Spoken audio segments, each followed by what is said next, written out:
भारत ने विश्व समुदाय के सामने पाकिस्तान के गिड़गिड़ाने और त्राही त्राही किए जाने के बाद बड़ा दिल दिखाया है। संघर्ष विराम की घोषणा कर दी गई है भारत की तरफ से भी।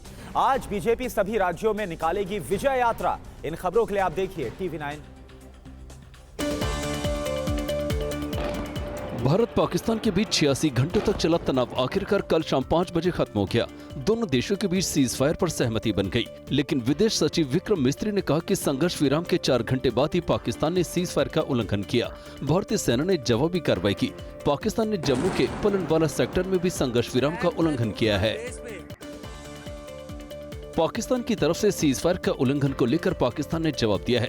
पाकिस्तानी विदेश मंत्रालय के हवाले से कहा गया है कि सेना स्थिति पर कड़ी नजर रखे हुई है। उसे भारत की तरफ से सीज फायर तोड़ने का प्रोपेगेंडा फिर रचा है और कहा कि जमीन पर मौजूद सैनिकों को भी संयम बरतना चाहिए। संघर्ष विराम के बाद भारतीय राष्ट्रीय सुरक्षा सलाहकार डोभाल से चीनी विदेश मंत्री वांग यी ने फोन पर बातचीत की। डोभाल ने कहा है कि पहलगाम का आतंकी हमला एक गंभीर मामला है। युद्ध भारत की पसंद नहीं है और ये किसी भी पक्ष के हित में नहीं है। चीन को संघर्ष विराम से भारत पाकिस्तान के बीच क्षेत्रीय शांति और स्थिरता बहाली की उम्मीद है। सीज फायर के बाद जम्मू कश्मीर के बॉर्डर इलाके पुंछ में भी लोगों ने राहत की सांस ली।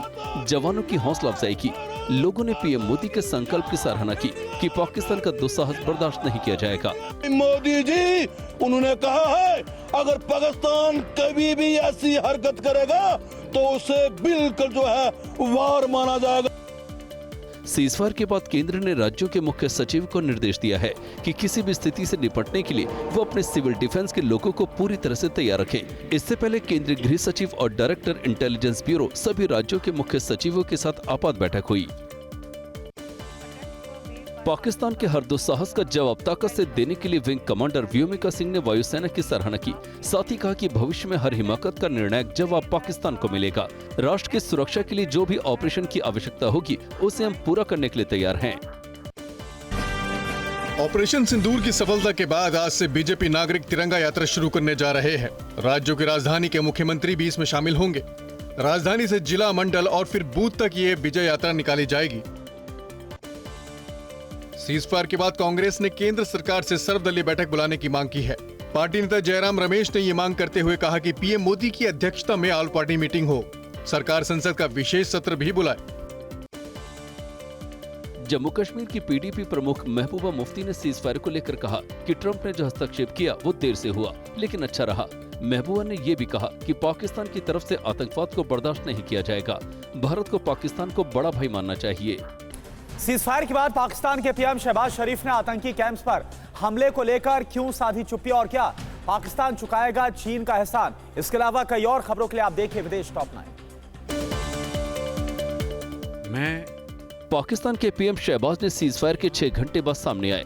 शहबाज ने अपना पुराना राग लापा कि पहलगाम के बहाने के तौर पर इस्तेमाल कर भारत ने उनके खिलाफ कार्रवाई की और युद्ध जैसे हालात पैदा करने की कोशिश की। शहबाज ने आतंकियों के ठिकानों के नेस्तनाबूद होने पर चुप्पी साधे रखी। पाकिस्तान ने भारत के साथ संघर्ष विराम की घोषणा के तुरंत बाद अपने सभी हवाई सीमा यातायात के लिए खोलने की घोषणा की। इधर विदेश मंत्रालय के सूत्रों के मुताबिक सिंधु जल संधि को लेकर पहले जैसी स्थिति बनी हुई है। इसमें कोई पूर्व शर्त या बाद की शर्तें नहीं है। सिंधु जल संधि स्थगित है। आतंकवाद पर भारत की स्थिति पहले जैसी ही है। चीन ने कहा कि वो पाकिस्तान के साथ मजबूती से खड़ा रहेगा। चीनी विदेश मंत्रालय के हवाले से खबर दी गई है कि विदेश मंत्री वांग यी से पाकिस्तान के विदेश मंत्री सीनेटर मोहम्मद इशाक डार ने बात की और भारत के आक्रामक रुख को लेकर मदद मांगी।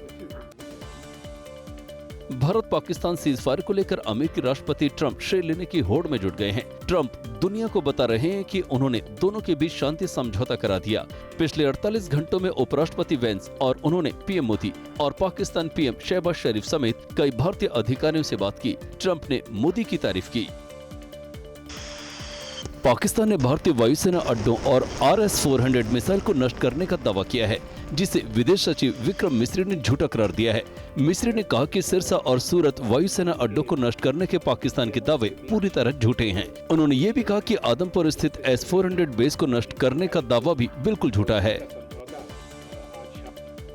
यूरोपीय संघ ने भारत की तरफ से संघर्ष विराम किए जाने की सराहना की है। यूरोपीय संघ के उच्च प्रतिनिधि काजा कलास ने कहा कि वो क्षेत्र में शांति स्थिरता के साथ आतंकवाद के खात्मे के लिए प्रतिबद्ध हैं। संयुक्त राष्ट्र महासचिव ने एंटोनियो गुटेरेस ने भी भारत पाकिस्तान के बीच संघर्ष विराम की घोषणा का स्वागत किया है। यूएन महासभा के अध्यक्ष फिलेमोन यांग ने कहा कि वो मतभेदों को सुलझाने की कोशिश करेंगे। यांग ने दोनों देशों से कूटनीतिक प्रयास जारी रखने का आग्रह किया।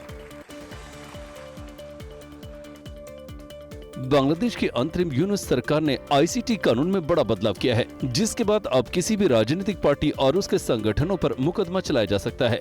इस फैसले के बाद पूर्व पीएम शेख हसीना की पार्टी अवामी लीग पर प्रतिबंध लगा दिया है। एक बयान में कहा गया है कि ये प्रतिबंध तब तक लागू रहेगा जब तक अवामी लीग और उसके नेताओं के खिलाफ सुनवाई पूरी नहीं हो जाती। नेपाल और बांग्लादेश की सीमा से घुसपैठ रोकने की पहल बिहार सरकार ने तेज कर दी है। सतर्कता बढ़ाने के निर्देश दिए गए हैं। मुख्यमंत्री नीतीश कुमार के कार्यकाल की ओर से जारी एक बयान में कहा गया है कि सीमावर्ती जिलों में सुरक्षा स्थिति का जायजा लेने के लिए एक उच्च स्तरीय बैठक की गई, जिसमें पुलिस पदाधिकारी भी शामिल हुए। सीजफायर के बाद बीती रात बॉर्डर पर शांति रही। करीब 4 दिनों से दहशत में जी रहे लोग चैन से सो पाए। सीजफायर भले हो गया हो, लेकिन अब भी कई जगह तबाही के निशान लोगों को टीस दे रहे हैं। इससे जुड़ी खबरें आप देखिए प्रदेश टॉप 9 में। ये तस्वीरें जाहिर कर रही हैं कि पाकिस्तान की तरफ से जम्मू कश्मीर के पुंछ सेक्टर में किस तरह गोलाबारी की गई। 9 आतंकी अड्डों को तबाह होने और 90 से ज्यादा आतंकियों के मारे जाने के बाद से पाकिस्तान बौखला गया, जिसके बाद हमले में कई घर और लोगों की संपत्ति को भारी नुकसान पहुंचा है। जम्मू कश्मीर की कई जगहों पर पाकिस्तानी ड्रोन के मलबे गिरे। वहीं जम्मू के एक खेत में बिना फटा एक ड्रोन भी मिला, जिसे सुरक्षा बलों के जवानों ने डिफ्यूज कर दिया। इस दौरान किसानों के बीच डर का माहौल बना रहा। पाकिस्तान की तरफ से सीजफायर उल्लंघन के बाद कल रात भी जम्मू के बड़े हिस्से में ब्लैकआउट कर दिया गया। बारामूला, नगरोटा, श्रीनगर के कई इलाकों में बिजली गुल हुई। इसके अलावा पंजाब और राजस्थान के जैसलमेर समेत कई बॉर्डर वाले इलाकों में भी सायरन बजे। एहतियातन ब्लैकआउट किया गया। देर रात राजस्थान के श्रीगंगानगर के अनूपगढ़ में ड्रोन की एंट्री के बाद रेड अलर्ट जारी कर दिया गया।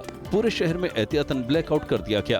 प्रशासन ने सतर्कता बढ़ा दी और सीमा क्षेत्रों में गश्त बढ़ा दी गई है। खुफिया एजेंसियों ने नागरिकों से सतर्क रहने और संदिग्ध गतिविधियों की सूचना तुरंत पुलिस को देने की अपील की है। मुस्लिम धर्मगुरु खालिद रशीद फरंगी महली ने सीजफायर की सराहना की। महली ने कहा कि सीजफायर के बाद सिल्वर लाइन ये है कि इसमें अपना मुल्क और ज्यादा स्ट्रांग होकर निकला है। पहलगाम में जो आतंकी हमला हुआ था, उसका बदला भी हमने ले लिया है। हमारी सेना ने जैसा जवाब दिया है, पाकिस्तान के लिए वो सबक है। सेना की जरूरतों को ध्यान में रखते हुए पंजाब सरकार ने राजस्थान को अतिरिक्त पानी देने का फैसला किया है। मुख्यमंत्री भगवंत मान ने अपने एक पोस्ट में ये जानकारी दी है। मान ने कहा है कि देश हित और सेना के लिए पंजाबी पानी क्या खून भी देने को तैयार रहते हैं। जम्मू जिले के आरएसपुरा सेक्टर में अंतर्राष्ट्रीय सीमा पर क्रॉस बॉर्डर फायरिंग के दौरान बीएसएफ के सब इंस्पेक्टर मोहम्मद इम्तियाज शहीद हो गए। बीएसएफ के डीजी समेत सेना के अधिकारियों ने उनके परिवार के प्रति अपनी गहरी संवेदना व्यक्त की है। आज फ्रंटियर मुख्यालय जम्मू पलोरा में पूरे सम्मान के साथ शहादत समारोह आयोजित होगा। आईपीएल फिर से शुरू करने के विकल्प पर आज बीसीसीआई से बात करेगा। बीसीसीआई उपाध्यक्ष राजीव शुक्ला ने कहा कि भारत और पाकिस्तान के बीच संघर्ष विराम की घोषणा के बाद टी20 लीग के बाकी मैच कराने के लिए मंथन किया जाएगा। अभी टूर्नामेंट के 12 लीग मैच और 4 प्लेऑफ मैच बाकी हैं। बाकी टीमों के अधिकांश विदेशी खिलाड़ी लौट चुके हैं। आग की यह भयंकर तस्वीरें यूपी के कानपुर की है। आग एक कपड़े की गोदाम में भड़की, जिसके बाद दमकल की कई गाड़ियों को बुलाया गया। आग पर काबू पाने के लिए दमकल कर्मचारियों को भारी मशक्कत करनी पड़ी। आग लगने के कारणों का पता नहीं चल पाया है, लेकिन आग से गोदाम पूरी तरह जल गया।